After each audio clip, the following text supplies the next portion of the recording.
ইতিমধ্যে নির্বাচন commission EC একটা ঘোষণা দিয়েছে ৪০০ গজের ভিতরে আপনার ভোট কেন্দ্রে ৪০০ গজের ভিতরে আপনি কোনো মোবাইল নিয়ে আসতে পারবেন না, সম্পূর্ণ নিষিদ্ধ। তাহলে আপনি যদি আপনার কেন্দ্রে সমস্যা হয় তাহলে আপনি কিভাবে প্রচার করবেন?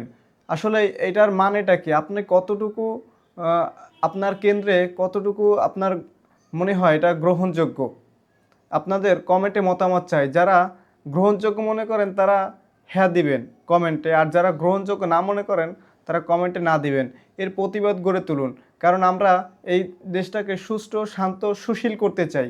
যেইখানে অনেক অনেক জায়গায় দেখা যাবে যে হামলা চলে, মনে করেন অস্ত্র দিয়া মানুষকে মনে করেন নির্যাতন করতেছে, নিপীড়ন করতেছে, ওইসব ভোট কেন্দ্রে চুরি হবে, ওইসব তো আমরা দেখতে পারবো না। সোশ্যাল মিডিয়ায় এটা কেউ পোস্ট করতে পারবে না। তাই আমরা এর কতটুকু আপনারা সমর্থন করেন, আপনারা আপনাদের মতামত কমেন্ট বক্সে জানাবেন, অবশ্যই জানাবেন আপনাদের মতামত।